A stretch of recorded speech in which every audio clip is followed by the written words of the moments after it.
everyone. Welcome to A Good Night for a Murder, a Victorian true crime podcast. My name is Kim, and this is a special bonus episode to celebrate Pride Month. It's a show that focuses exclusively on the Victorian era in crime. We cannot gloss over the fact that many facets of LGBTQ plus lifestyles were in fact considered criminal during the time period.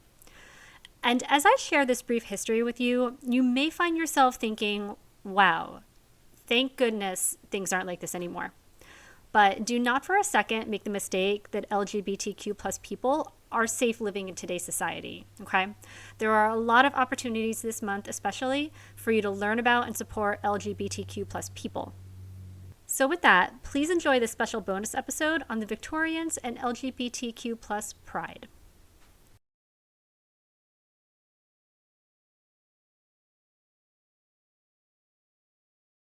So right out of the gate, we have to candidly talk about how lawmakers are obsessed with trying to control very consensual, very private acts, starting in 1861 when England amends the Offenses Against the Person Act to remove the death sentence for sodomy, or what they called buggery.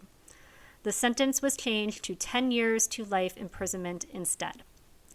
In the late 1860s, Frederick William Park and Thomas Ernest Bolton began performing in theaters and in private in-home performances dressed in drag as Fanny and Stella.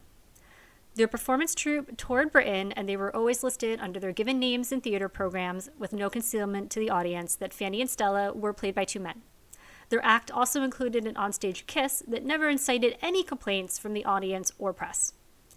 The pair shared a flat and would regularly go out in public dressed as their Fanny and Stella alter egos, including eating at restaurants, going shopping, and attending theater and music halls. Many who saw them in public simply believed them to be women. In 1868, Lord Arthur Clinton joined the performance, taking on various male roles. Prior to joining the group, he was known for being an aristocrat and Liberal Party politician who was elected as a member of Parliament for Newark before declaring bankruptcy and standing down in the 1868 election. He was also rather openly, I believe, in a relationship with Bolton/Stella for about a year. Stella referred to herself as Clinton's wife and even had cards printed reading Lady Arthur Clinton. So, as you can imagine, the cross-dressing in public ruffles some feathers, and police had already been surveilling the pair for over a year when on the evening of April 28, 1870, Bolton and Park, both in drag, attend a show at the Strand Theater. After the performance, while the pair were exiting the theater, they were arrested and subjected to physical examinations to confirm police suspicion that they engaged in anal sex. The examinations confirmed they had, so they say, and charges were brought forth against Bolton, Park, and a number of their friends that were identified during the investigation, including Lord Arthur Clinton. Clinton would die before the case had a chance to go to trial, though, reportedly from scarlet fever, but many also believe by suicide, considering the circumstances. When the case reaches the court, though, physical examinations were found to be unreliable as a source of proof that any homosexual offenses had been committed, and further, the prosecution failed to prove that wearing women's clothing was any sort of crime at all, and all charged were found not guilty. Applause and cheers are elicited from the public gallery at the reading of the verdict. Following the trial, both returned to performing around Britain and New York, but it doesn't seem they ever revived their Fanny and Stella act. There was another scandal in 1880, which one source I used called a big and improper Victorian drag ball. Can we bring that back? That sounds amazing. So the police get word of this secret fancy dress ball, as it was called, and of course they make plans to bust it. Despite the efforts of event organizers, which included a bouncer at the door disguised as a nun, black paper on all the windows, and even a blind accordion player, the police raid the party in the early hours of the morning and arrest a total of 47 men who they charged with soliciting and inciting each other to commit improper actions.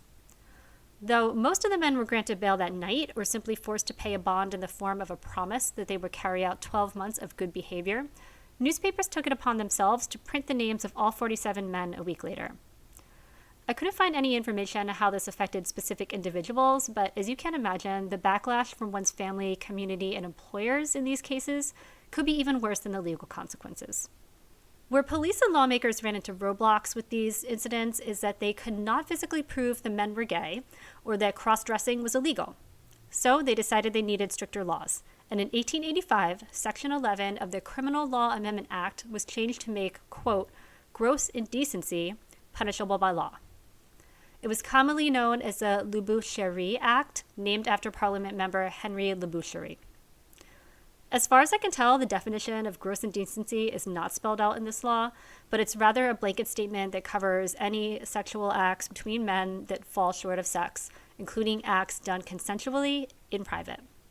The most notable case in the Victorian era prosecuted under the Laboucherie Act was that of Oscar Wilde for his relationship with Lord Alfred Douglas, as well as his relationship with other men between 1892 and 1894. He was sentenced to 2 years hard labor in prison, where his sentence included walking all day on a treadmill and picking apart a rope until his fingers were blistered and bleeding. But as Mr. Rogers says, look for the helpers, right? In 1897, the first gay rights organization took shape. It was started as a secret society by George Cecil Ives, who was a friend of Wilde's, and it was called the Order of Chateauneuf. In Ives' own words on the purpose of the order, he said, "We believe in the glory of passion. We believe in the inspiration of emotion. We believe in the holiness of love. Now some in the world without have been asking us to our faith, and mostly we find that we have no answer for them. Scoffers there be, to whom we need not reply, and foolish ones to whom our words would convey no meaning. For what are words? Symbols of kindred comprehended conceptions, and like makes appeal to like." The Sexual Offences Act in 1967 officially decriminalized private consensual sex between male partners in Britain, but unfortunately, a foundation of dangerous, backwards thinking had already been laid for generations to come.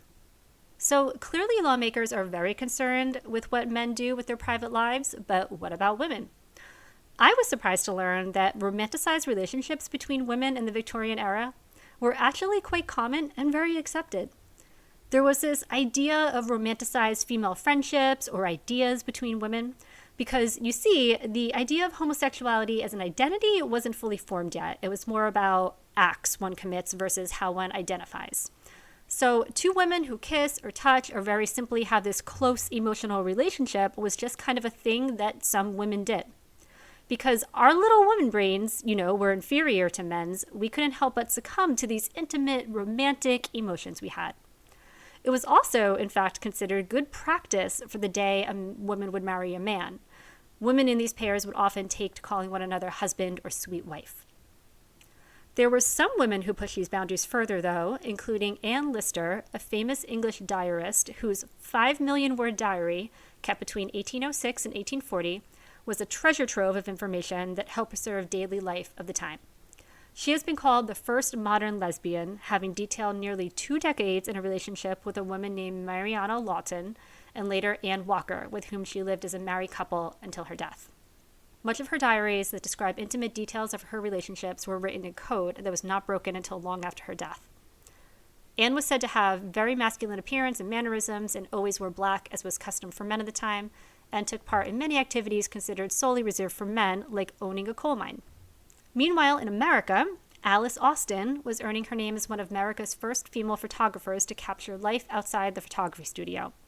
Her work is notable for capturing everyday street life, but also the lesbian lifestyle of her and her friends. Alice spent 53 years in a committed relationship with a woman named Gertrude Tate. 30 of those years were spent living together in her home, which is now the Alice Austin House Museum in Staten Island, New York, and a nationally designated site of LGBTQ history.